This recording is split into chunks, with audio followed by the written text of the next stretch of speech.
بسم اللہ الحمد للہ رب العالمین والصلاة والسلام علی سید المرسلین وعلی آلہ وصحبہ اجمعین ومن تبعہم بإحسان الی یوم الدین۔ اعوذ باللہ من الشیطان الرجیم، بسم اللہ الرحمن الرحیم۔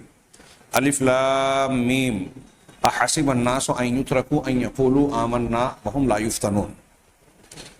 محترم حاضرین، تدبر قرآن کے سلسلہ دروس میں آج ہمارے سامنے مکہ میں نازل ہونے والی سورۃ العنکبوت ہے۔ مکہ میں نازل ہونے والی یعنی واضح ہے کہ یہ سورت مکی ہے۔ اس کی کل آیتوں کی تعداد 69 ہے۔ مکی دور میں نازل ہوئی، لہٰذا اس کے مضامین مخاطبین کے موافقت، ان کے لیے توحید کے دلائل اور عبرت و نصیحت کے بہت سارے دروس پر مشتمل ہے، ہدایات پر مشتمل ہے۔ اس سورت کا نام سورۃ العنکبوت ہے۔ عنکبوت کا معنی مکڑی کے ہوتے ہیں، جسے ہم اور آپ جانتے ہیں اللہ تبارک و تعالیٰ کی ایک مخلوق جو دیگر مخلوقات کے مقابلے میں بڑی معمولی نظر آتی ہے، لیکن ہر مخلوق اپنے اندر اللہ تبارک و تعالیٰ کی قدرت، حکمت اور اس کے علم کامل کا ایک شاہکار نمونہ رکھتی ہے۔ اگر ہم اس پر غور کریں تو اللہ تبارک و تعالیٰ کی قدرت کی نشانیاں نظر آئے گی۔ اس مکڑی کے نام پر اس سورت کے نام رکھنے کی وجہ مناسبت التسمیہ کے تحت صاحب کتاب کہتے ہیں کہ یہ تنہا اور اکیلی مثال ہے جسے اللہ تبارک و تعالیٰ نے اس سورہ مبارکہ میں ذکر کیا۔ سورہ عنکبوت میں یہ ایک اکیلی مثال اللہ تبارک و تعالیٰ نے بیان کی، اور اس کا جو معنی اور مفہوم ہے اس پر آگاہ کرنے کے لیے گویا ایک تنبیہ کے طور پر لوگوں کو تعلیم دی، سبق دیا۔ فرمایا مثل الذین اتخذوا من دون اللہ اولیاء، کہ جن لوگوں نے اللہ کے سوا دوسروں کو اولیاء، کارساز بنا رکھا ہے۔ اولیاء ولی کی جمع کئی معنی کیے جاتے ہیں۔ دوست ولی اس معنی میں کہ وہ ہماری نگہبانی، نگہداشت اور ہمارے امور کی نگرانی کرے، اس اعتبار سے ترجمہ عام طور سے کرتے ہیں اولیاء کا کارساز، اور بھی تراجم کیے جاتے ہیں کہ ان لوگوں کی مثال جنہوں نے اللہ تبارک و تعالیٰ کے علاوہ دوسروں کو کارساز بنا رکھا ہے، مطلب ان پر تکیہ کر رہے ہیں، ان سے لو لگاتے ہیں، ان سے اپنے مسائل کے حل کے سلسلے میں امیدیں وابستہ رکھتے ہیں کہ یہ ہماری مشکلات کو آسان کریں گے، ہمارے مسائل کو حل کریں گے، یہ مشکل کشا ہیں، فلاں ہیں، ڈھما ہیں۔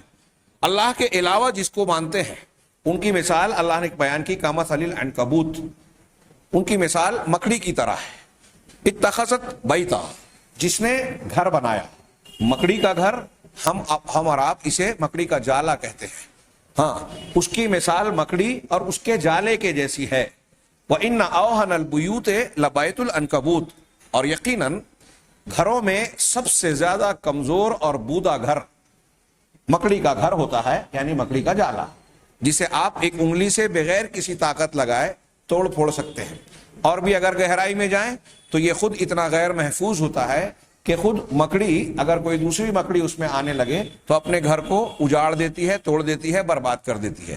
تو گویا یہ محفوظ نہیں رہتا، یہ ٹک نہیں پاتا، انتہائی بودا اور کمزور ہے۔ لو کانوا یعلمون، کاش کہ یہ سمجھ جاتے، ہاں، اگر یہ سمجھتے، لوگ علم رکھتے، تو ان کے اللہ کے علاوہ دوسرے معبودوں یا کارسازوں پر تکیہ کرنے کا معاملہ ایسا ہی ہے، یعنی مکڑی کا گھر اور جالا جتنا کمزور ہے ویسے ہی ان کے اعتماد کی یہ بنیاد انتہائی بودی، انتہائی کمزور اور ناقابل اعتماد ہے۔ اس پر یقین اور اعتماد نہیں کیا جا سکتا، اس سے ان کو کوئی تحفظ اور بچاؤ نہیں مل سکتا، ان کے مسائل حل نہیں ہو سکتے۔ اللہ کے علاوہ کوئی بھی ہمارے مسائل کا سلجھانے والا نہیں ہو سکتا۔ اس صورت کے ابتدائی مضمون کی اس کے آخری مضمون سے موافقت اور تعلق، یہ عنوان قائم کر کے دو مناسبتیں بیان کی۔ چنانچہ کہتے ہیں کہ بدأت السورۃ بذکر اختبار وابتلاء العبد، سورت کا آغاز جب ہوا تو اس میں بندے کے امتحان اور اس کی آزمائش کا تذکرہ کیا گیا، ابتلاء اور آزمائش کا۔ چنانچہ اللہ نے الف لام میم حروف مقطعات کے بعد ارشاد فرمایا احسب الناس ان یترکوا ان یقولوا آمنا وهم لا یفتنون، کہ کیا لوگوں کا یہ خیال ہے، لوگ یہ سمجھتے ہیں کہ ہم ایمان لائے اتنا کہہ دینے پر اللہ تبارک و تعالیٰ کی جانب سے وہ چھوڑ دیے جائیں گے؟ ہم ایمان لائے یہ کہہ دینے پر ان کو چھوڑ دیا جائے گا؟ ہاں، وہم لا یفتنون، اور ان کو فتنہ اور آزمائش میں مبتلا نہیں کیا جائے گا۔ فتنے کے کئی معنی ہوتے ہیں، کم و بیش 10 معنی، اس میں سے ایک مشہور معنی فتنہ بمعنی ابتلا، آزمائش ہے۔ تو اللہ تبارک و تعالیٰ کہہ رہا ہے کہ صرف دعوی ایمانی یا زبانی جمع خرچ، زبانی دعویٰ کرنا کہ ہم ایمان والے ہو گئے، یہ کافی نہیں ہے۔ اللہ تبارک و تعالیٰ نے اس دعوے کی بنیاد پر جو مشقتیں، جو مسائل اور نشیب و فراز زندگی کے رکھے ہیں، اس میں بندے کو یہ ثابت کرنا ہوگا کہ واقعی وہ مومن ہے۔ فتنے اور آزمائش میں وہ ایمان پر ثابت قدم رہے، ایمانی تقاضوں کو ہاتھ سے جانے نہ دے، تب وہ سچا پکا مسلمان ہے۔ اللہ تبارک و تعالیٰ نے آگے فرمایا تیسری آیت میں، وَلَقَدْ فَتَنَّا الَّذِينَ مِن قَبْلِهِمْ، یقیناً ان سے پہلے کے لوگوں کو بھی ہم نے آزمایا، فتنے میں ڈالا، یعنی آزمائشوں میں ڈالا، امتحان لیا ان کا۔ فَلَا يَعْلَمَنَّ اللَّهُ الَّذِينَ صَدَقُوا وَلَا يَعْلَمَنَّ الْكَاذِبِينَ، تو اللہ تبارک و تعالیٰ ضرور جان جائے، تاکہ، اور اللہ تعالیٰ ضرور بضرور یہ علم رکھ لے، جان جائے کہ کون لوگ سچے ہیں، کن لوگوں نے سچ کہا، ہم ایمان لائے، یہ کہنے میں کون سچا ہے، زبان سے صرف نہیں کہہ رہا ہے بلکہ دل کی گہرائیوں سے بھی کہہ رہا ہے، اس کے تقاضوں کو پورا کر رہا ہے، اور ہر حال میں وہ ایمان پر جمع ہے، تو کون سچا مومن ہے؟ وَلَا يَعْلَمَنَّ الْكَاذِبِينَ، اور ضرور یہ جان لے کہ کون جھوٹا ہے۔ یہاں اللہ جان لے ہم نے ترجمہ کیا، کچھ لوگوں نے اس کا ترجمہ مفہوم اور مراد کے اعتبار سے کیا کہ اللہ جتلا دے، اللہ یہ بات واضح کر دے۔ یہاں ترجمے سے بظاہر یہ معلوم ہوتا ہے کہ اللہ تبارک و تعالیٰ کو اس بات کا یقینی علم ہو جائے، گویا پہلے یہ علم نہیں تھا۔ اس آیت اور اس معنی کی دوسری آیت سے کچھ لوگ اللہ تبارک و تعالیٰ کے تعلق سے اپنی بدعقیدگی پر استدلال کرنے کی کوشش کرتے ہیں۔ وہ بدعقیدگی روافض کا وہ عقیدہ جو عقیدہ بدا سے تعلق ہے، جو حقیقت میں یہودیوں کا بھی عقیدہ ہے کہ اللہ تبارک و تعالیٰ نے انسانوں کو پیدا کرنے کے بعد اس کو غم اور افسوس ہوا۔ اللہ کو غم اور افسوس ہونے کا سوال ہی نہیں۔ ہاں، افسوس اور غم کون کرتا ہے؟ جس کا نقصان ہو۔ اللہ کو کوئی نقصان ہوگا؟ اور بعد میں جب پتہ چلا کہ انسان اتنا برا ہے، برائیاں کرے گا، تو اللہ کو افسوس ہوا۔ یہ تلمود جو یہودیوں نے محرف اپنے دین کی تحریف کی، اس میں اس قسم کی عبارتیں موجود ہیں۔ شیعوں اور روافض کا بھی ایک بنیادی عقیدہ ہے، عقیدہ بدا، جس کا وہ اظہار نہیں کرتے تقیتاً۔ بدا مانے ظاہر ہونا۔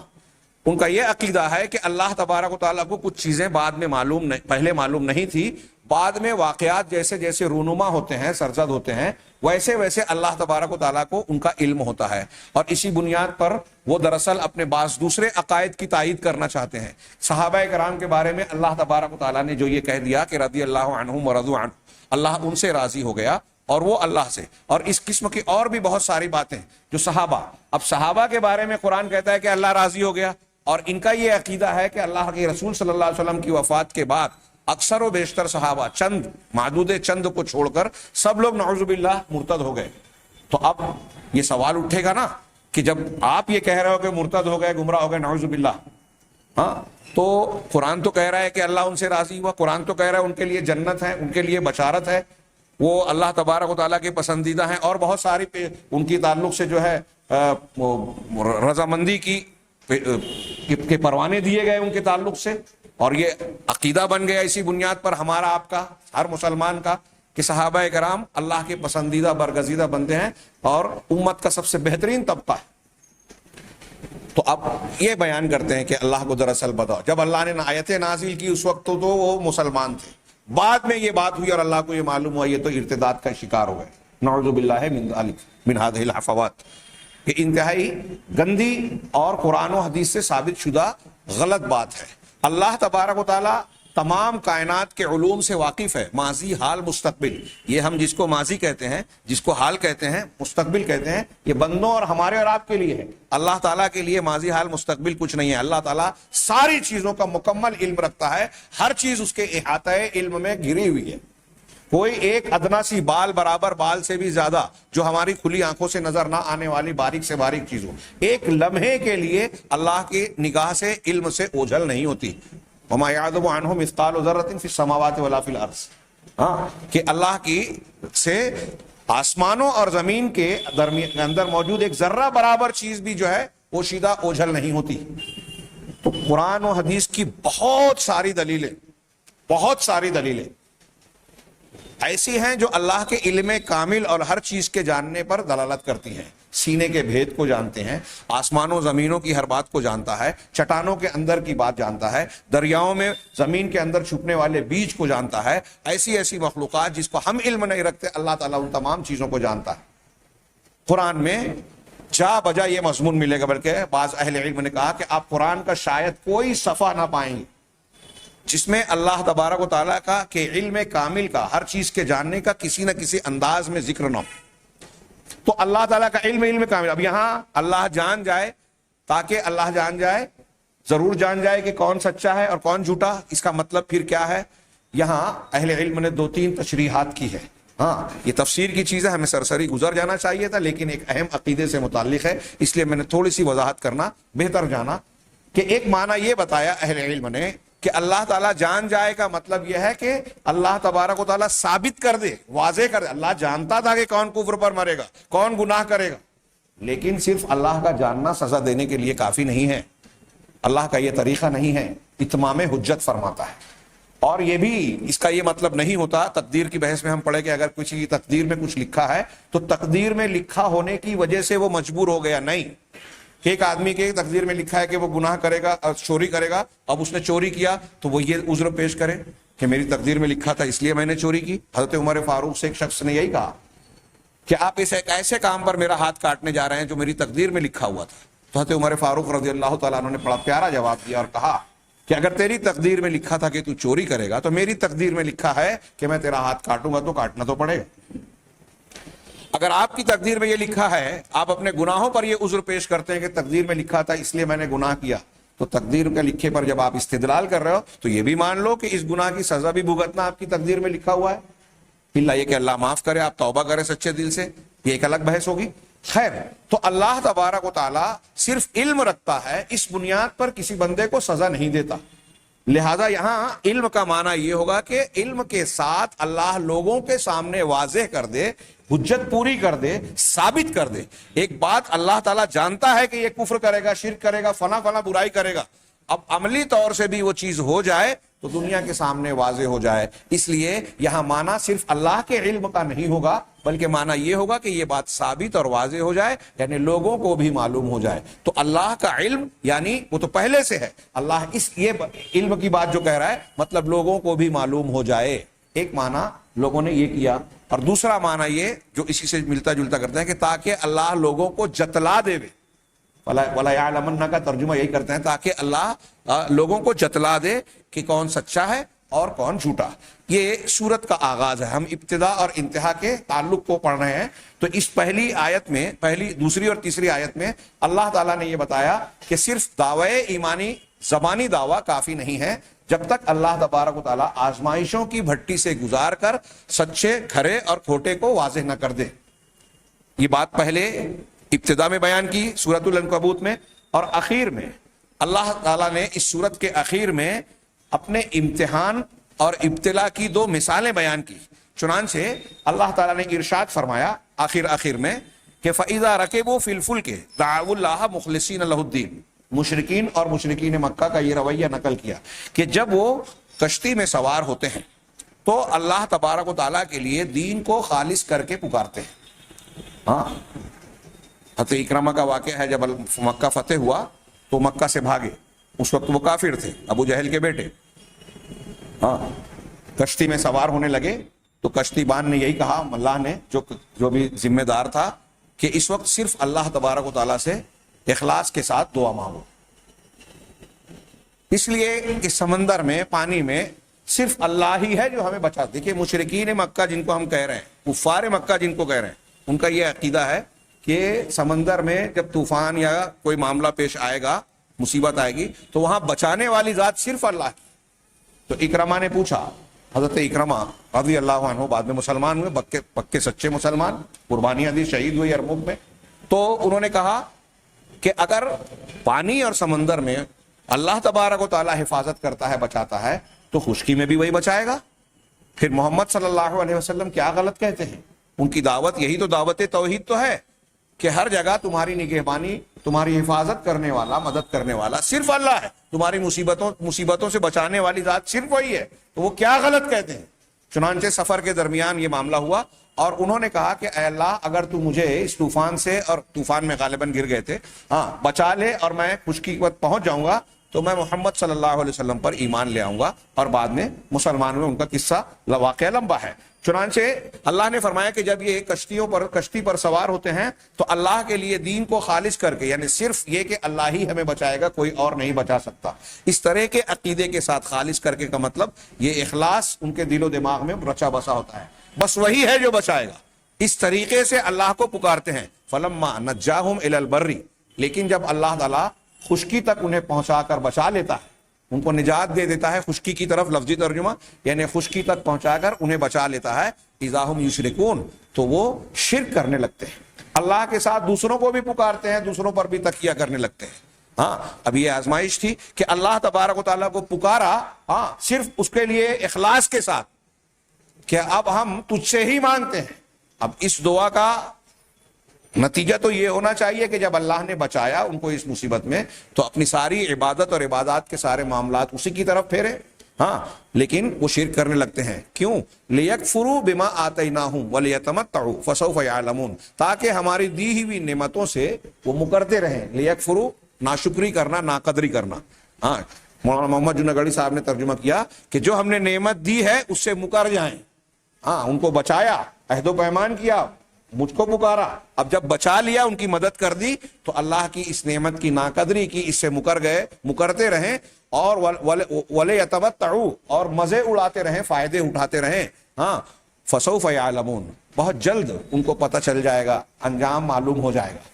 تو یہ گویا زندگی کی آزمائش ہے، اللہ تعالیٰ بچاتا ہے، نگہبانی اور حفاظت کرتا ہے، اور بندہ اللہ تبارک و تعالیٰ کے ساتھ دوسرے کو اس کا شریک ٹھہرا دیتا ہے، تو اللہ تبارک و تعالیٰ نے اس پر جو ہے یہ دھمکی آمیز جملہ فرمایا کہ عنقریب معلوم ہو جائے گا ان کی یہ جو کرتوت ہے اس کا بدلہ اور خمیازہ انہیں بھگتنا پڑے گا اگر توبہ نہیں کی۔ اولم یروا انا جعلنا حرما آمنا ویتخطف الناس من حولهم، کیا انہوں نے نہیں دیکھا کہ ہم نے ان کے حرم کو، مکہ میں جہاں وہ رہ رہے ہیں، اس کو امن والا بنایا، امن و آشتی کا گہوارہ بنا دیا، وہاں امن تھا، ان کو کعبۃ اللہ، بیت اللہ کی تولیت ملی تھی، لوگ ان کی عزت و احترام کرتے تھے۔ وَيُتَخَطَّفُ النَّاسُ مِنْ حَوْلِهِمْ، جبکہ ان کے ارد گرد کے لوگوں کو اچک لیا جاتا تھا۔ اس وقت کے عرب کے ماحول میں، پورے عرب میں یہی ماحول تھا، چوری، ڈکیتی، لوٹ مار، طاقتور کمزور پر ظلم کرنا، ان کو لوٹ لینا۔ لیکن اس نیراجی اور لاقانونیت کے ماحول میں اہل مکہ، اہل عرب میں معزز مانے جاتے تھے، احترام کی نگاہ سے دیکھے جاتے تھے، اور اس بنیاد پر ان کو لوٹ مار سے چھوڑ دیا جاتا تھا، ان کو لوٹا نہیں جاتا تھا، ان کو تکلیف نہیں دی جاتی تھی۔ تو ان کے ارد گرد کے لوگوں کو جو ہے لوٹ مار کا شکار ہونا پڑتا تھا، اچک لیا جاتا تھا، اور تم محفوظ رہتے تھے۔ یہ اللہ تبارک و تعالیٰ کا انعام ہے اور تمہارا امتحان۔ وَأَفَبِالْبَاطِلِ يُؤْمِنُونَ وَبِنِعْمَةِ اللَّهِ يَكْفُرُونَ، کیا وہ باطل کو مانتے ہیں، اس پر یقین رکھتے ہیں، اور اللہ کی نعمت کا انکار کرتے ہیں، اس کی ناشکری کرتے ہیں؟ اللہ کی نعمت کا تقاضا یہ تھا کہ اللہ کے سامنے جھک جاتے، اس کا شکر ادا کرتے، لیکن اس کو نہ کرتے ہوئے وہ باطل کو مان رہے ہیں، شرک کر رہے ہیں، اللہ کے حق کی حق تلفی کر رہے ہیں۔ یہ ایک مناسبت بتائی کہ اس میں ایک اختبار کا ذکر ہے، اسی طریقے سے اس میں دو امتحانات کا تذکرہ کیا۔ آگے دوسری مناسبت بتا رہے ہیں کہ سورت کے آغاز میں اللہ تبارک و تعالیٰ کے لیے اپنے نفس سے جہاد کرنے، نفس کی مخالفت اللہ کے لیے کرنے کا ذکر کیا گیا۔ چنانچہ اللہ نے فرمایا وَمَنْ جَاهَدَ فَإِنَّمَا يُجَاهِدُ لِنَفْسِهِ، اور ہر ایک کوشش کرنے والا اپنے ہی بھلے کی کوشش کرتا ہے۔ یہ مولانا محمد جنید گڑھی کا ترجمہ ہے کہ جو کوشش کرتا ہے وہ اپنے بھلے کی کرتا ہے۔ دوسرا ترجمہ جو دوسرے علماء نے بھی کیا کہ جو شخص جہاد کرتا ہے تو وہ اپنے فائدے کے لیے جہاد کرتا ہے۔ تو جہاد اللہ کے راستے میں مشقت اٹھانا اور اپنے نفس سے جہاد کرنا، اپنے آپ کو برائیوں سے روکنا، یہ نفس کے ساتھ جہاد ہے۔ تو جو جہاد کرتا ہے، جو کوشش کرتا ہے اللہ کے لیے دنیا کے زندگی میں، تو اپنے فائدے کے لیے کرتا ہے۔ ان اللہ لغنی عن العالمین، اللہ تعالیٰ تمام جہانوں سے بے نیاز ہے۔ یعنی اگر کوئی اللہ کی فرما برداری کرتے ہوئے نیک بن رہا ہے اپنے نفس سے جہاد کر رہا ہے یا دشمنوں سے بھی جہاد کر رہا ہے تو یہ جہاد کرنا اس کا اللہ کی فرما برداری میں، اللہ کی بادشاہی میں اضافہ نہیں کر دے گا۔ اللہ تبارک و تعالیٰ کو کوئی ایسی چیز نہیں دلا دے گا جو اللہ کے پاس نہیں ہے کہ اس کو فائدہ ہو، اور اگر کوئی نہیں کرتا ہے تو اس سے اللہ کا نقصان نہیں ہوگا۔ صحیح مسلم کی لمبی چوڑی حدیث میں ہے نا، اے میرے بندو، سارے جن اور انسان سب کے سب تم اگر دنیا کے سب سے برے انسان کے برے دل والے انسان کی طرح ہو جاؤ تو میری سلطنت اور بادشاہت میں کوئی کمی نہیں ہوگی۔ اور اے میرے بندو، سارے انسان اور جنوں، اگر تم سارے کے سارے میرے بندوں میں سے سب سے زیادہ متقی پرہیزگار انسان کی طرح بن جاؤ، اس نیک دل انسان کی طرح تم سب کا دل ہو جائے تو میری بادشاہی میں، سلطنت میں کوئی اضافہ نہیں ہوگا۔ اللہ بے نیاز وہی کہا کہ جو جہاد کرے گا، اچھا کام کرو گے، قربانیاں دو گے، اپنے فائدے کے لیے کرو گے۔ اللہ تعالیٰ بے نیاز ہے، ان اللہ لغنی عن العالمین، اللہ تمام جہانوں سے بے نیاز ہے۔ وختم، یہاں ابتدائی مضمون میں یہ جہاد کا ذکر کیا گیا اپنے آپ سے، اور آخر میں آخر کی بالکل آیت میں، آخری آیت میں اللہ تعالیٰ نے فرمایا کہ نفس سے جہاد کے ذریعے سے کا ذکر کرتے ہوئے خاتمہ ہوا، والذین جاہدوا فینا لنہدینہم سبلنا، اور جو لوگ ہماری راہ میں مشقتیں برداشت کرتے ہیں، شیخ محمد جوناگڑھی کا ترجمہ ہے، جو لوگ ہماری راہ میں مشقتیں برداشت کرتے ہیں، ہاں، لنہدینہم سبلنا، ہم اپنی راہوں کی ان کو ہدایت دیں گے، یعنی اپنے راستے آسان کر دیں گے۔ یہاں یہ بھی پتہ چلا کہ اگر بندہ کوشش کرتا ہے تو اللہ توفیق دیتا ہے، بندہ چاہے گا اچھائی تو اللہ توفیق دے گا۔ اور فینا کی قدر ہے، والذین جاہدوا فینا، ہمارے راستے میں، اس میں اخلاص کی ضرورت ہے، مطلب ہماری کوشش، محنت، جہاد اللہ کے لیے ہونا چاہیے، دنیا کے لیے، شہرت کے لیے، نام کے لیے نہیں ہونی چاہیے۔ ہمارے راستے میں جو محنت مشقت کرے گا، تکلیفیں اٹھائے گا، تو ہم اپنے راہوں کی انہیں رہنمائی کریں گے۔ وَإِنَّ اللَّهَ لَمَعَ الْمُحْسِنِينَ، اور اللہ یقیناً نیک لوگوں کے ساتھ، محسنین کے ساتھ ہے، نیکوکار لوگوں کے ساتھ ہے۔ وَالَّذِينَ جَاهَدُوا فِينَا کا ترجمہ یہ بھی کیا کہ جو لوگ ہماری راہ میں جہاد کرتے ہیں، اور یہ جہاد صرف جہاد بھی سیف یا دشمنوں سے لڑائی کرنا نہیں ہے، بلکہ زبان سے، قلم سے، اپنے نفس سے، جہاد کے جتنے بھی معنی ہو سکتے ہیں وہ سب اس میں شامل ہیں۔ وذالک، اب یہ دونوں کا ذکر کرتے ہوئے کہہ رہے ہیں، وذالک لبیان ان من جاہد نفسہ مخلصا للہ، یہ اس بیان کے لیے ہے کہ جو شخص اخلاص کے ساتھ اللہ تعالیٰ کے لیے خلوص اختیار کرتے ہوئے اپنے نفس سے مجاہدہ کرے گا، لڑے گا، لن تضرہ الابتلاءات، تو ابتلاء اور آزمائش کی کتنی بھی کٹھن اور مشکل گھڑیاں آ جائیں، مرحلے آ جائیں، اس کو یہ نقصان نہیں پہنچائے گا۔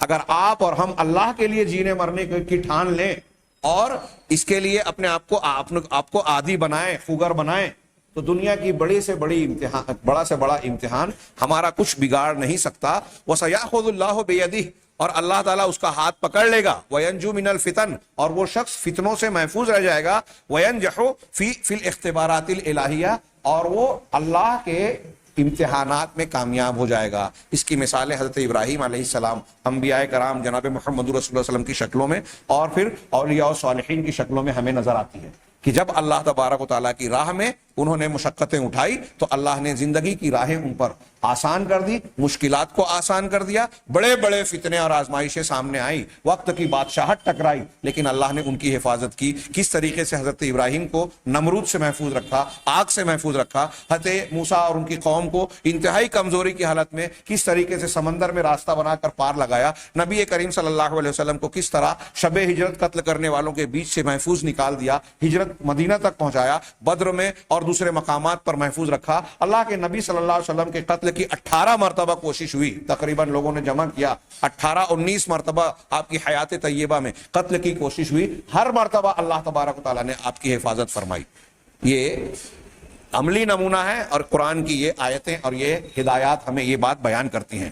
المحور الرئیسی للسورہ، اس سورت کا مرکزی مضمون، محور رئیسی، الفتن والابتلاء سنت ماضیہ، اس پوری سورت کا مرکزی عنوان یا مضمون یہ کہہ لیجئے یہ ہے کہ ابتلاء اور آزمائش اللہ تبارک و تعالیٰ کی ایک طے شدہ سنت ہے، اللہ کا قانون ہے۔ اس دنیا میں جو بھی انسان اور جن ہے، جو مکلف ہیں، ہم اور آپ، ہر ایک کو مختلف قسم کے امتحان سے، آزمائشوں سے گزرنا ہی پڑے گا۔ یہ اللہ تبارک و تعالیٰ کی متعین سنت ہے. آگے اس صورت کے مضامین بیان کر رہے ہیں. نمبر 1، اللہ تبارک و تعالیٰ نے اس صورت میں مختلف قسم کے فتنوں اور آزمائشوں کا، ابتلاءات کا ذکر کیا ہے، ان کو گنوایا ہے، جو کہ اللہ تبارک و تعالیٰ کی جانب سے بندوں کا امتحان اور آزمائش ہوتی ہے.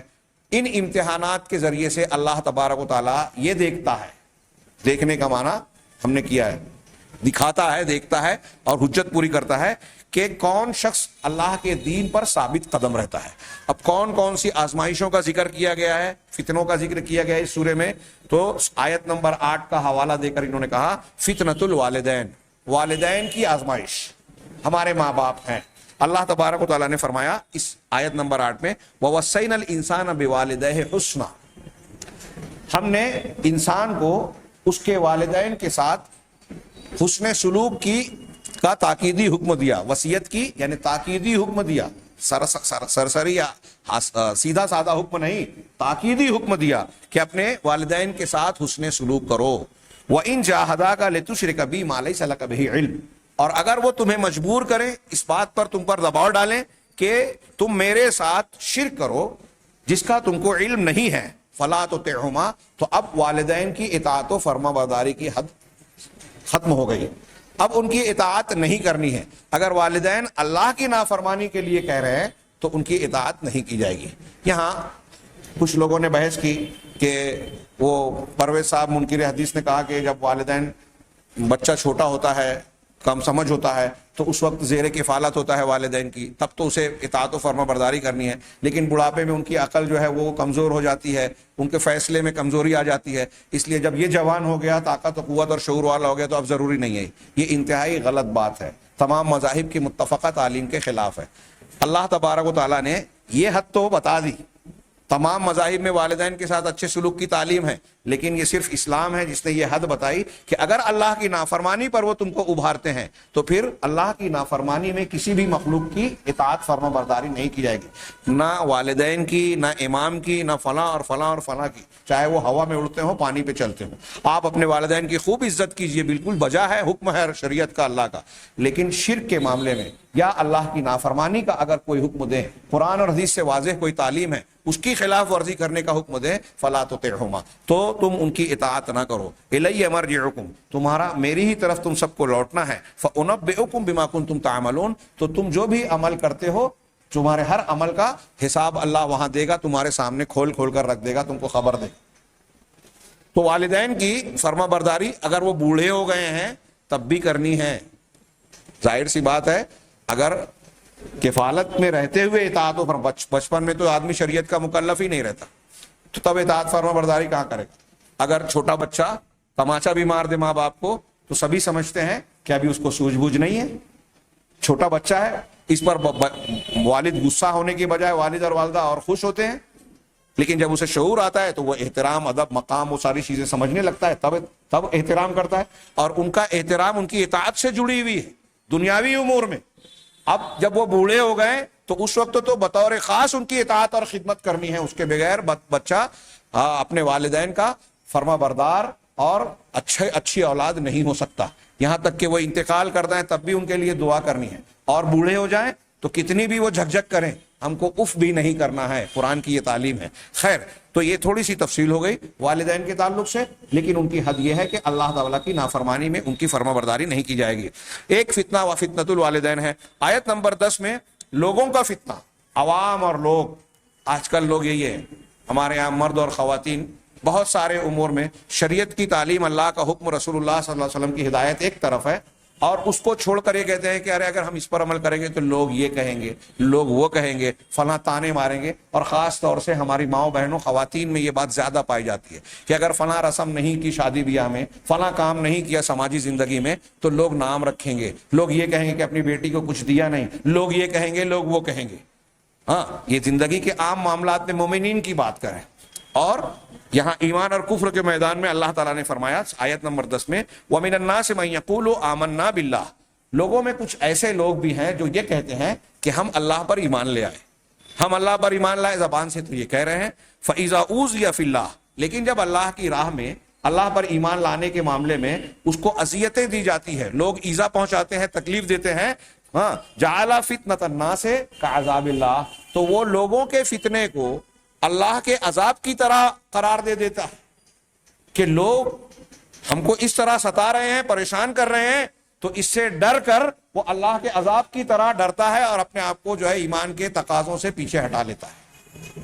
ہماری زندگی میں یہ آیت ایسی ہے کہ اس پر تفصیل سے گفتگو کی جائے، میں 2 جملہ صرف کہہ رہا ہوں، ترجمہ غور کیجئے، اللہ کے کلام میں باریکیاں ہیں۔ روزمرہ کی زندگی میں ہم اگر اللہ اور رسول کے حکم کے آنے کے بعد لوگوں کی زبان اور لوگوں کے تانوں کی وجہ سے اس حکم کو پامال کر رہے ہیں تو ہم کسی نہ کسی سطح پہ اس میں شامل ہیں کہ ہم زبان سے تو یہ کہتے ہیں کہ مومن ہیں، زبان سے تو یہ کہتے ہیں کہ قرآن و حدیث کو مانتے ہیں، لیکن جب قرآن و حدیث کی تعلیم آتی ہے اور دیکھتے ہیں کہ فلاں آدمی ناراض ہو جائے گا، فلاں بزرگ جو ہے یہ بات کہتے ہیں، ہمارے باپ دادا کی یا خاندان کی پرمپرا اور رسم اس کے خلاف ہے، تو اور اگر ہم اس کی مخالفت کریں گے تو لوگ ہم پر نام رکھیں گے، لوگ ہم کو ستائیں گے، تکلیف دیں گے، تانے کسیں گے، سوال جواب کریں گے، تو کون اس جھنجٹ میں پڑے، قرآن حدیث کو چھوڑے، لوگوں کا ساتھ دے۔ تو یہ ایسا ہی ہوا کہ لوگوں کے فتنے کو، لوگوں کی تکلیف اور ایذا رسانیوں کو آپ اللہ کے عذاب کی طرح مان رہے۔ ایمان ہوگا تو بندہ اللہ کے عذاب سے ڈرے گا، وہ کہے گا فرعون کے جادوگروں کی طرح جب ایمان لائے، صحابہ کرام کی طرح کہ دنیا میں جو چاہتے ہو تکلیف دینا دے دو، اللہ تبارک و تعالیٰ کا عذاب کہیں زیادہ سخت اور شدید ہے، میں اس سے بچنا چاہوں گا، تمہاری تکلیف کوئی معنی نہیں رکھتی اس کے سامنے۔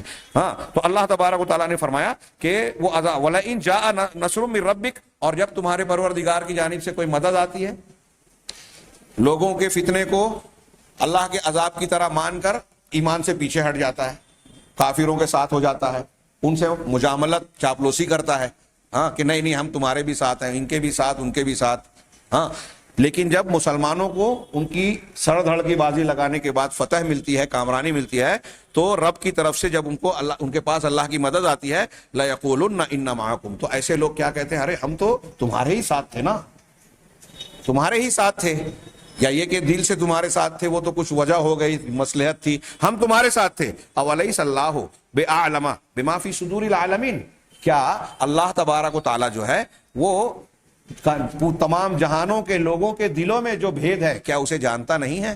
تمہاری یہ جو بکواس اور خلاف واقعہ بات ہے، تم لوگوں سے کہہ رہے ہو کہ ہم تمہارے ساتھ تھے، ہم مومن تھے، اللہ تمہارے بھید سے واقف نہیں ہے کیا؟ یقیناً واقف ہے۔ تو یہ لوگوں کا فتنہ، یعنی لوگ دھمکی دیتے ہیں، لوگ سزا دیتے ہیں، لوگ ستاتے ہیں، آج پوری دنیا میں دیکھیے یہ ہمیشہ رہا ہے۔ ہاں، ابتداءً یا عام طور سے حق اور اہل حق کمزور نظر آتے ہیں، باطل اور باطل کی قوتیں طاقتور نظر آتی ہیں۔ آج کی دیکھیے سپر پاور کہلانے والی طاقت ہے، ہاں، اور کچھ لوگ ہمارے مسلمانوں میں بھی ان سے مروبت ہیں، ان کے پاس ہتھیار ہے، ان کے پاس ترقیات ہے، ان کے پاس ٹیکنالوجی ہے، دنیاوی علوم میں یقیناً وہ آگے ہیں، اور یہ ہمارے لیے افسوس کی بات ہے کیونکہ کبھی مسلمانوں نے یہ راہ انہیں دکھائی تھی اور مسلمان ترقی یافتہ تھے، لیکن اس کے باوجود وہ تمام تر ترقیات اور دنیاوی قوتوں کے باوجود وہ اللہ تبارک و تعالیٰ کے سامنے بے بس ہے، کوئی حیثیت نہیں رکھتے، اور یہی امتحان ہے۔ فرعون اور موسیٰ علیہ السلام کے سامنے فرعون طاقتور تھا، ساری نعمتیں اس کے پاس ہیں، موسیٰ علیہ السلام اور ان کے ساتھی کمزور تھے، پسماندہ تھے، دنیاوی اعتبار سے بظاہر بے اسباب تھے، لیکن حق کس کے پاس تھا؟ تو جب تک فرعون موجود تھا تو کیا اس کو حق مانا جاتا؟ آج اس کا انجام ہمارے لیے عبرت کا سامان ہے۔ ایسے ہی آج کے وقت کے جو فرائنہ ہیں، کفر کے سردار اور کفر پر چلنے والے ہیں، اللہ اور اس کے رسول کے دشمن ہیں، وہ وقت کے فرعون ہیں، ان کا کتنا بھی پاور، تو ان کے پاس کتنی بھی پاور، طاقت، ٹیکنالوجی ہو، آخر میں ان کا انجام اگر وہ توبہ نہ کریں تو ہلاکت و بربادی ہے، دنیا میں بھی آخرت میں بھی۔ اور اہل حق کتنے بھی کمزور نظر آ رہے ہوں، اگر حق پر جمے ہیں، اس کے تقاضوں کو پورا کرنے والے ہیں، تو آخر میں ان کا انجام جو ہے وہ انشاءاللہ بہتر ہوگا، دنیا میں بھی اور آخرت میں بھی سعادت مندی حاصل ہوگی۔ تو یہ ایک امتحان ہے کہ لوگ ہمیں ستاتے ہیں، لوگ تکلیف دیتے ہیں، مسلمانوں کو فلسطین میں فلاں جگہ قتل کرتے ہیں، ہمارے یہاں ہندوستان میں ہمارے خلاف قوانین بن رہے ہیں، ایسی اور بھی بہت ساری چیزیں، خبریں آپ جانتے ہیں، غور کرتے جائیں۔ اس کے اگلی پر آیت نمبر 28-29 میں اللہ تبارک و تعالیٰ نے شہوت کا فتنہ، ہر انسان کے اندر شہوانی قوت اور جنسی صلاحیت رکھی گئی ہے، اور یہ کچھ ضرورت کے پورا کرنے کے لیے بھی ہے اور امتحان کے لیے بھی ہے۔ مرد کا عورت کی طرف راغب ہونا، عورت کا مرد کی طرف راغب ہونا ایک فطری چیز ہے، فطری جذبہ ہے، اور ان دونوں کے ملاپ سے زندگی کے یا اس دنیا اور کائنات میں جو اللہ تعالیٰ نے نظام قائم کیا ہے اس کے بہت سارے مقاصد جڑے ہوئے ہیں۔ اس ملاپ سے خاندان بنتا ہے، ایک دوسرے کے حقوق متعین ہوتے ہیں، اولاد ہوتی ہے، وراثت سمجھی جاتی ہے، کس کا کس پر کیا حق ہے، کون کس کا کون سا رشتہ دار ہے، کس سے شادی کرنا جائز ہے، کس سے ناجائز ہے، یہ ساری چیزیں پتہ چلتی ہیں۔ تو یہ اس کا جائز استعمال ہے شہوت کا، کہ پاکیزگی سے شادی کر کے اپنی خواہش کو، خواہش نفس یا شہوانی صلاحیتوں کو جائز جگہ پر استعمال کیا جائے اللہ کی فرما برداری میں اور حکم کے مطابق۔ اور اگر ناجائز تعلق اختیار کیا جائے بغیر شادی کے اجنبیوں کے ساتھ، یا جو فطری طریقہ ہے اس سے ہٹ کر غیر فطری طریقے اختیار کیے جائیں، تو یہ شہوت کا غلط استعمال ہوا۔ تو ہمیں جو جنسی اور شہوانی قوت ملی ہے یہ بہت بڑی آزمائش ہے، اور دنیا کے تمام نوجوان لڑکے اور لڑکیاں اس آزمائش سے گزرتے ہی گزرتے ہیں۔ چنانچہ اس آیت میں، آیت نمبر 28-29 میں قوم لوط کا تذکرہ کرتے ہوئے اللہ نے ارشاد فرمایا وَلُوطًا إِذْ قَالَ لِقَوْمِهِ إِنَّكُمْ لَتَأْتُونَ الْفَاحِشَةَ مَا سَبَقَكُمْ بِهَا مِنْ أَحَدٍ مِنَ الْعَالَمِينَ۔ کہہ رہے ہیں کہ اور لوط کا ذکر کرو، جب انہوں نے اپنی قوم سے کہا کہ تم ایسی بدکاری کا ارتکاب کرتے ہو، ایسی فاحشہ بدکاری کا ارتکاب کرتے ہو جس میں دنیا کے اندر تم سے پہلے کسی نے بھی سبقت نہیں کی، یعنی اس فعل کا ارتکاب تم سے پہلے کسی نے نہیں کیا۔ مرد کا اپنی جنسی خواہش پورا کرنے کے لیے مرد کے پاس جانا، جس کو لواطت، اغلام بازی اور اس قسم کے الفاظ سے تعبیر کیا جاتا ہے، ہم جنسی، اور بعد میں عورتوں سے بھی اس میں شامل کر لیں، تو یہ ایسے گناہ کا تم ارتکاب کرتے ہو، ایسی بدکاری کرتے ہو کہ دنیا میں تم سے پہلے کسی نے نہیں کیا ہے۔ قرآن کی اس آیت سے بعض اہل علم نے کہا کہ اگر قرآن نے یہ بیان نہیں کیا ہوتا تو ہمیں پتہ ہی نہیں چلتا۔ مروان کا غالباً قول ہے کہ میں یہ سوچ بھی نہیں سکتا تھا کہ مرد اپنی جنسی خواہش کے لیے مرد کے پاس جائے گا، اگر اللہ نے قرآن مجید میں یہ نہیں بتایا ہوتا تو میں یہ بات جانتا ہی نہیں، مجھے پتہ ہی نہیں چلتی، اور میں نہیں سوچ سکتا تھا کہ ایسا بھی کوئی کر سکتا ہے۔ لیکن یہ برائی کی، اور جو لوگ اپنی عورتوں کو اصل مقام کی بجائے پیچھے سے جنسی خواہش پوری کرنے کی کوشش کرتے ہیں، وہ بھی اسی کا حصہ ہے۔ تو کہا کہ تم ایسی بدکاری اور برائی کرتے ہو۔ اِنَّكُمْ لَتَأْتُونَ الرِّجَالَ وَتَقْطَعُونَ السَّبِيلَ وَتَأْتُونَ فِي نَادِيكُمُ الْمُنكَرَ، کیا تم مردوں کے پاس اپنی شہوانی قوت اور شہوانی ضرورت پوری کرنے کے لیے آتے ہو؟ ہاں، کیا تم مردوں کے پاس آتے ہو اور تم راستہ کاٹتے ہو، رہزنی کرتے ہو، ہاں، اور اپنی مجلسوں میں منکر اور بری باتوں کو اختیار کرتے ہو۔ اس کی کئی تشریحات کی گئی، تفسیر میں آپ اسے دیکھ سکتے ہیں کہ راستہ کاٹنے کا مطلب کیا ہے۔ ایک معنی تو یہ کہ راستے میں بیٹھ کر لوگوں کو لوٹتے تھے، کوئی نوجوان لڑکا پسندیدہ لڑکا ہے تو اسے اٹھا کر اپنے ڈیرے پر، اپنی مجلس میں لے جاتے تھے، اور اجتماعی طور پر وَتَأْتِيكُمْ فِي نَادِيكُمُ الْمُنكَرَ، لوگوں کے سر عام جو ہے اس کے ساتھ بدکاری کرتے تھے، ہاں، اغلام بازی کرتے تھے، اس قسم کی حرکتیں اور گندی گندی باتیں کرنا، جو آج بھی ہمارے یہاں بہت سارے لوگ شان سمجھتے ہیں، بات بات میں گالیاں دینا، گندی باتیں کرنا، کچھ لوگ اس میں بڑا لطف محسوس کرتے ہیں۔ اس بات کو، قوم لوط کے اس عمل کو اللہ تبارک و تعالیٰ نے منکر کہا کہ مجلسوں میں اس طرح کی برائیوں کا ارتکاب کرتے ہو، بے حیائی کی زبان استعمال کرتے ہو اور کام کرتے ہو۔ چنانچہ نسل کو کاٹنا، ایک معنی تو یہ ہے کہ راستہ کاٹتے ہو کا مطلب یہ کہ لوگوں کو لوٹتے پاٹتے ہو،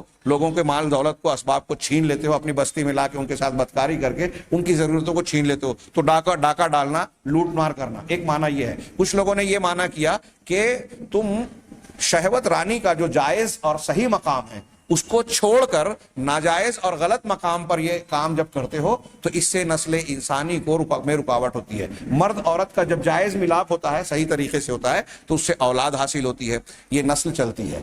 اور نسل انسانی، اگر یہ آدمی یہ عمل کرنے کی بجائے پیچھے سے یا اس مقام پر اپنی ضرورت پوری کرے شہوانی جہاں جو اللہ نے اس کے لیے نہیں بنائی ہے، تو ظاہر سی بات ہے کہ اس سے نسل کا انقطاع ہوگا۔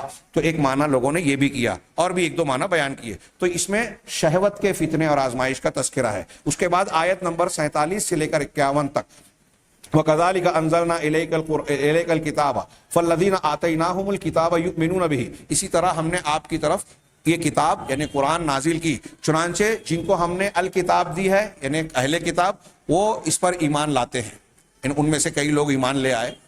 اللہ کے نبی صلی اللہ علیہ وسلم جب قرآن کی تعلیمات پیش کی تو عبداللہ بن سلام رضی اللہ تعالیٰ عنہ اور ایسے کئی اہل کتاب کے افراد ایمان لے آئے۔ وَمِنْ هَؤُلَاءِ مَن يُؤْمِنُ بِهِ، اور ان مشرکین میں سے بھی کچھ لوگ ایسے ہیں جو اس پر ایمان لاتے ہیں، قرآن کو سنا اور ایمان لے آئے۔ ہاں، وَمَا يَجْحَدُ بِآيَاتِنَا إِلَّا الْكَافِرُونَ، لیکن ہماری آیتوں کا انکار کرنے والے وہی لوگ ہیں جو کافر ہیں۔ انکار کرنے والے ہیں۔ مطلب یہ کہ جو حق اور صداقت کو ماننے والا ہے اس نے قرآن کو سنتے ہی یہ جان لیا کہ یہ کلام حق ہے، یہ توریت اور انجیل کے بالکل موافق ہے، وہ بھی آسمان سے نازل ہوئی تھی، یہ بھی آسمان سے نازل ہوئی، مان لیا۔ لیکن جو ہٹ دھرم ہے، انصاف کا دامن اپنے ہاتھ سے چھوڑ دینے والے ہیں، کفر کرنے والے، وہ اس کا انکار کرتے ہیں۔ وما كنت تتلو من قبلہ من کتاب، اور اس سے پہلے آپ کوئی کتاب پڑھتے نہیں تھے، اللہ کے نبی صلی اللہ علیہ وسلم امی تھے، ولا تخطہ بیمینک، نہ اسے اپنے ہاتھ سے لکھتے تھے۔ ہاں، اذا لارتاب المبطلون، اگر ایسا ہوتا تو جو باطل پرست ہیں وہ شک و شبے میں پڑھ سکتے تھے۔ یعنی اگر اللہ کے رسول پڑھنا لکھنا جانتے تو باطل پرست لوگ کہتے کہ دیکھو انہوں نے کوئی کتاب کہیں سے پڑھی ہے اور اس کی تعلیمات ہمارے سامنے پیش کر رہے ہیں کہ یہ اللہ کا کلام مجھ پر نازل ہوا ہے۔ تو آپ کا امی ہونا آپ کی نبوت اور قرآن کے اللہ کا کلام ہونے کی ایک بہت شاندار دلیل ہے۔ آپ لکھنا پڑھنا نہیں جانتے تھے، لیکن یہ بھی اس کا مطلب یہ نہیں ہے کہ آپ ہمیشہ ایسے ہی رہے۔ نبوت ملنے کے بعد آپ معلم کائنات بن گئے، دنیا کے سب سے بڑے عالم بن گئے، اگرچہ لکھنا نہیں جانتے تھے۔ کچھ لوگ یہ بیان کرنے کی کوشش کرتے ہیں عقیدت میں کہ اللہ کے رسول صلی اللہ علیہ وسلم نبوت ملنے کے بعد لکھنا جان گئے، لیکن یہ صحیح نہیں ہے۔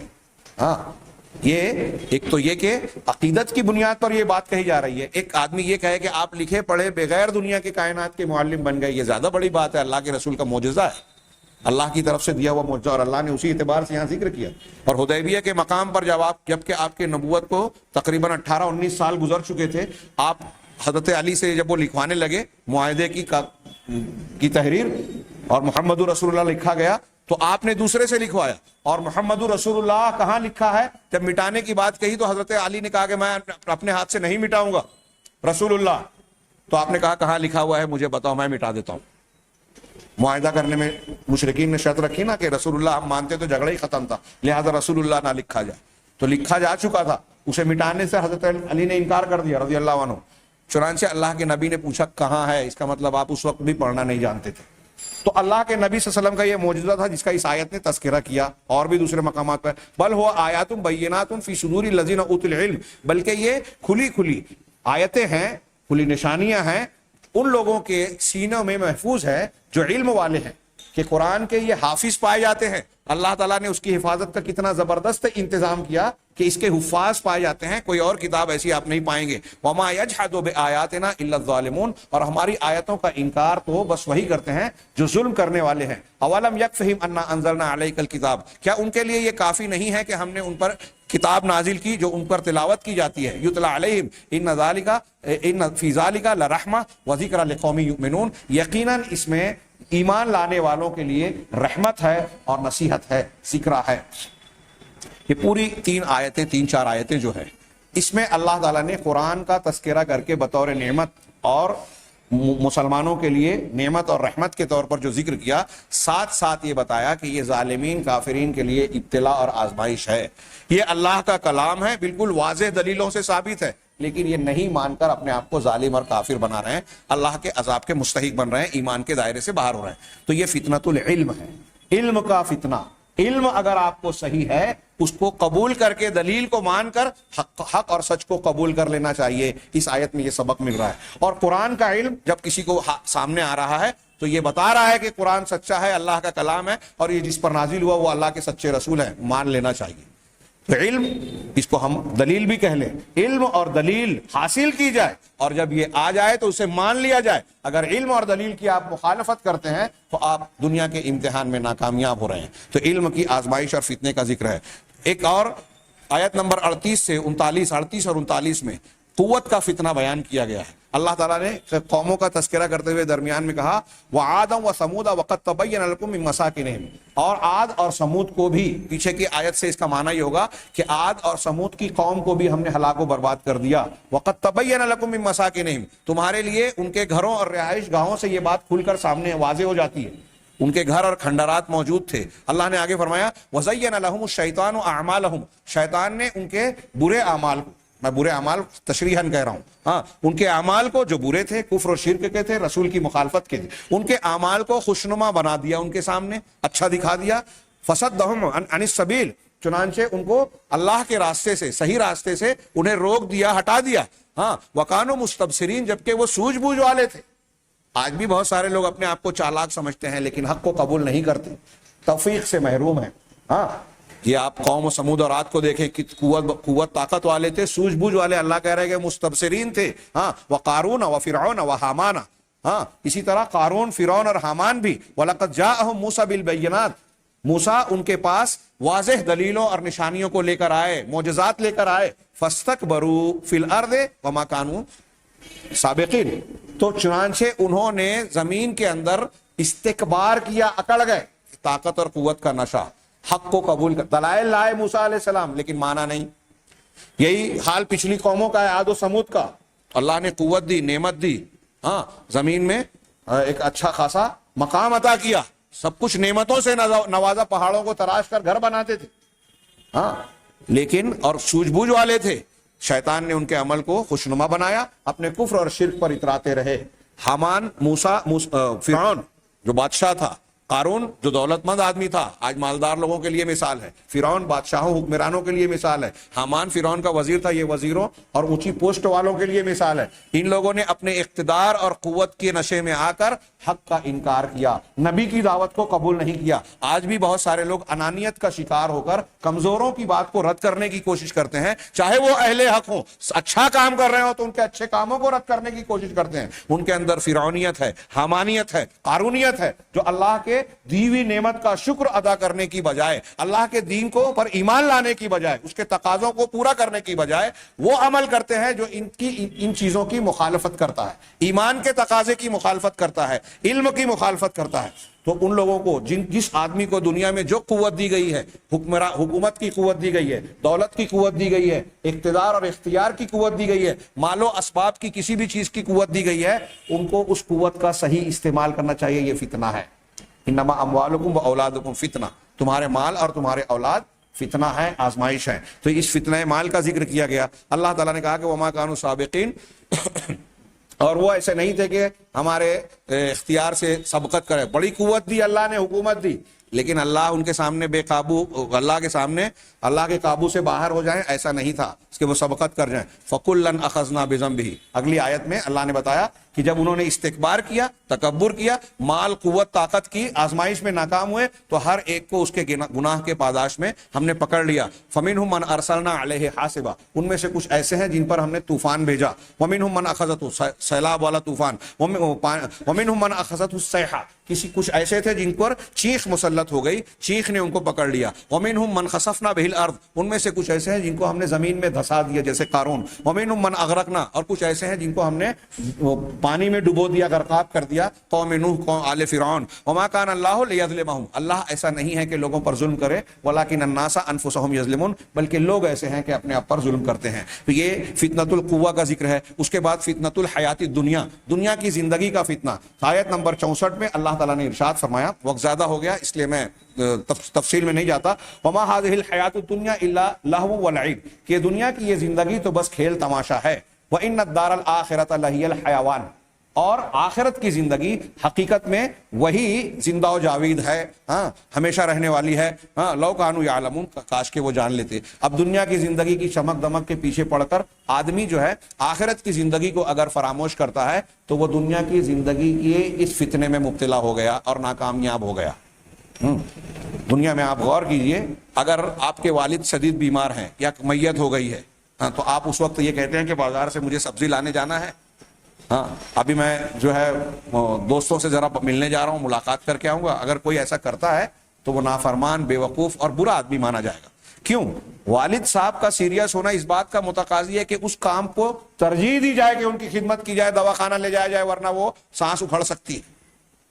تو یہ دنیا میں ہم بہت سارے کاموں میں خود بخود دماغ سے فیصلہ کر لیتے ہیں کہ کون سی چیز قابل ترجیح ہے, تو یہ عقل مندی کہلاتی ہے.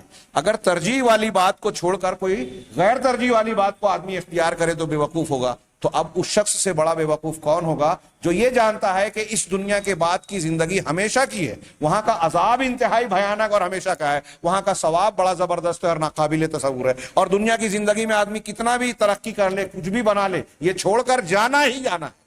اب اس زندگی کو جو دائمی ہے اس کو چھوڑ کر, اس کی سزا کو نظر انداز کر کے, اس کے ثواب کا شوق نہ رکھتے ہوئے دنیا کے چکر میں پڑے جو چھوٹ کر جانا ہی ہے, تو کون اس سے بڑا بے وقوف کون ہوگا. یہ دنیا کی آزمائش ہے. اس کا تذکرہ آیت نمبر 64 میں کیا اللہ تبارک و تعالیٰ نے. فتنۃ الامن والامان, اسی طرح آیت نمبر 65 سے 66 67 میں اللہ تبارک و تعالیٰ نے امن و امان کا فتنہ ذکر کیا. اس ضمن میں انہوں نے یہ وہی آیتیں ہیں کہ جب وہ کشتیوں میں سوار ہوتے ہیں تو اللہ تبارک و تعالیٰ کو دین کے اخلاص کے ساتھ پکارتے ہیں, اور پھر اس کے آگے کی کچھ آیتوں کا تذکرہ ہے جو ہم تھوڑا سا پڑھ چکے ہیں. ہاں, ان مضامین کا تذکرہ کرنے کے بعد آخر میں انہوں نے چند فوائد کا ذکر کیا. فوائد و لطائف حول السورۃ المبارکہ, اس مبارک سورت کے فوائد و لطائف. اللہ تبارک و تعالیٰ, نمبر 1, اللہ تبارک و تعالیٰ نے اس سورہ مبارکہ میں مکڑی کی مثال بیان کی تاکہ ہمارے سامنے لیوضح لنا انا, تاکہ یہ بات واضح کرے کہ مکڑی کا جالا, مکڑی کا گھر جس طریقے سے ایک دوسرے میں گتھا اور الجھا ہوا ہوتا ہے, ہاں, اور اس کے متعدد دھاگے اور خیوط ہوتے ہیں, تار الگ الگ ہوتے ہیں. ہم مکڑی کا جالا دیکھتے ہیں, اس کے دھاگے ہیں, اس میں بڑا الجھاؤ نظر آتا ہے, ہاں, جس کو کہ مکڑی بنتی ہے. اسی طریقے سے اس دنیا کے اندر فتنوں کا معاملہ ہے, مکڑی کے جالا کی طرح پھیلے ہوئے ہیں, ہاں, مکڑی کے تار کی طرح الجھے ہوئے ہیں, ہاں, اور اگر کوئی کمزور پڑ جائے تو مکڑی کے جالے سے کمزور مکھی ہے, اس میں کمزور جو ہے پھنس جاتی ہے, طاقتور ایمان والا ہو تو اس کو توڑ پھوڑ کر پھینک دیتا ہے. ہاں, ایسے ہی جیسے بہت سارے تار ہیں الجھے ہوئے ہیں, ایسے ہی دنیا میں فتنے ہیں جو الجھے ہوئے ہیں, متعدد ہیں اور باہم گتھے ہوئے ہیں.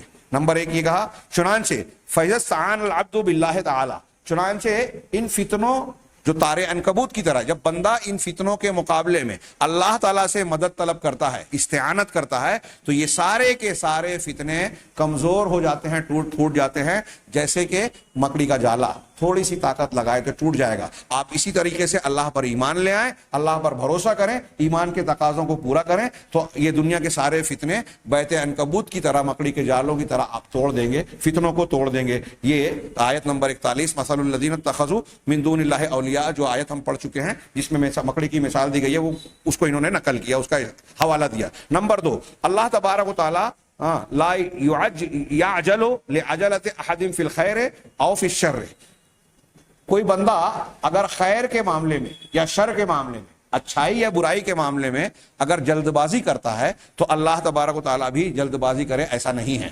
اللہ تعالیٰ حلیم ہے, علیم ہے, اس کا حلم ہمیں موقع دیتا ہے, مہلت دیتا ہے, اور ہر چیز کو اس کے صحیح وقت پر انجام دیتا ہے. چنانچہ آیت نمبر 53 میں اللہ نے فرمایا وَيَسْتَعْجِلُونَكَ بِالْعَذَابِ, یہ آپ سے عذاب میں جلدی کرتے ہیں, عذاب کی جلدی مچا رہے ہیں. یعنی آپ سے کہتے ہیں ٹھیک ہے آپ کہہ رہے ہو نا, ذرا اللہ کا عذاب بلاؤ دو, ہاں, اس کو نازل کرواؤ دو. تو اللہ نے آگے فرمایا وَلَوْلَا أَجَلٌ مُّسَمًّى لَجَاءَهُمُ الْعَذَابُ, اگر مقررہ وقت, اللہ کی طرف سے طے شدہ وقت, اگر مقررہ وقت نہ ہوتا تو ان کے پاس عذاب آ جاتا. وَلَا يَأْتِيَنَّهُمْ بَغْتَةً وَهُمْ لَا يَشْعُرُونَ, اور بہت جلد ان کے پاس اچانک اللہ کا عذاب آئے گا جبکہ انہیں اس کی خبر بھی نہیں ہو سکے گی. تو اللہ نے عذاب کا ایک وقت مقرر کر رکھا ہے, تو یہ ان کے لیے دھمکی ہے جو نافرمان ہے, مسلمانوں کے لیے تسلی ہے جو فرما بردار ہے. ہمارے ہاں کچھ لوگ کہتے ہیں نا کہ لوگوں نے مسجد توڑ دی, اللہ کے گھر کو منہدم کر دیا, بندوں کو قتل کر رہے ہیں, ظلم اور زیادتی کر رہے ہیں, پھر بھی ان کے پاس حکومت ہے, پھر بھی الیکشن میں جیت جاتے ہیں, پھر بھی ان کے پاس سپر پاور اور فنا قوت کا کے حامل ہیں. تو اللہ تبارک و تعالیٰ نے کہا کہ ہر ایک کے عذاب اور پکڑ کی ایک طے شدہ اجل ہے, مدت ہے, جب وہ مدت پوری ہوگی یا وہ مقررہ وقت آئے گا تبھی اللہ پکڑے گا, اور جب پکڑے گا تو یہ ان کے لیے اچانک ہی ہوگا. نمبر 3, تیسرا فائدہ بتایا اللہ تعالیٰ نے اس آیت میں, ابتدائی آیتوں میں ارشاد فرمایا من کان یرجو لقاء اللہ فإن اجل اللہ لآت, جو شخص اللہ کی سے ملاقات کی امید اور توقع رکھتا ہے, مومن بندوں کے لیے کہا, تو اللہ کا اجل, مقررہ وقت آنے والا ہے. جس چیز کا وقت اللہ نے مقرر کر دیا ہے تو وہ آ کر رہے گا. یہ بات علامہ ابن قیم اس آیت کے تحت کہتے ہیں کہ لما علم اللہ سبحانہ انا, جب اللہ تعالیٰ یہ بات جانتا ہے کہ جو لوگ اللہ تبارک و تعالیٰ کے نیک اور مومن بندے ہیں وہ اللہ سے ملنے اور اللہ تبارک و تعالیٰ کے سامنے آنے کا شوق رکھتے ہیں, ان کے اندر اللہ سے ملاقات کا شوق ہے. جب اللہ یہ جانتا ہے تو ان کے لیے ملاقات کا ایک مقررہ وقت متعین کیا اور اس کی خبر دے دی کہ وہ جو اجل ہے, مقررہ وقت. حضرت موسیٰ نے کہا تھا میں دیکھنا چاہتا ہوں, اللہ کے نبی صلی اللہ علیہ وسلم اور دوسرے مومنین کا بھی واقعہ اور آیتیں ہیں اس طرح کی کہ ملاقات کی دعا کہ لذت النظر الی وجہک الکریم, ایک دعا میں ہے کہ اے اللہ تیرے وجہ کریم کی طرف دیکھنے کی لذت سے مجھ کو بہراور فرما. تو یہ شوق مومن کے اندر ہونا چاہیے اور ہوتا ہے. تو اللہ چونکہ یہ شوق مومنین کا جانتا ہے اس لیے اس کی اجل مقرر کی تسکیناً لقلوبہم، ان کے دلوں کو سکون دینے کے لیے کہ وہ وقت آ کر رہے گا کہ تمہارا اللہ کا سامنا ہوگا، ملاقات ہوگی. نمبر 4 اور آخری فائدہ انہوں نے بیان کیا کہ یکفی المسلم شرفا، ایک مسلمان کے لیے شرف اور عزت کے طور پر یہ بات کافی ہے کہ اللہ تبارک و تعالیٰ نے اسے دنیا کے دوسرے لوگوں کے مقابلے میں خصوصیت عطا فرمائی.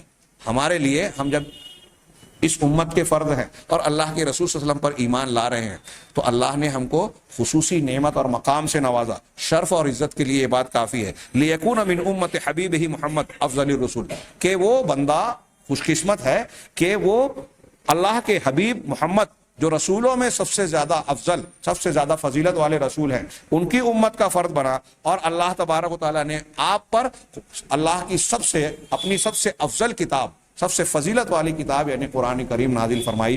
اس پر استدلال وہی آیت نمبر 51 سے کیا، اولم یکفہم انا انزلنا علیک الکتاب یتلی علیہم ان فی ذلک لرحمۃ وذکری لقوم یؤمنون. یہ مسلمانوں کے لیے شرف اور عزت کی بات ہے کہ ہم کو اللہ نے قرآن کی نعمت سے نوازا، یہ توفیق دی کہ ہم محمد رسول اللہ صلی اللہ علیہ وسلم پر ایمان لائے. اللہ تعالیٰ سے دعا ہے کہ وہ ہمیں قرآن سمجھنے اور اس پر عمل کرنے کی توفیق دے. وآخر دعوانا الحمد للہ رب العالمین وصلی اللہ علی نبینا محمد.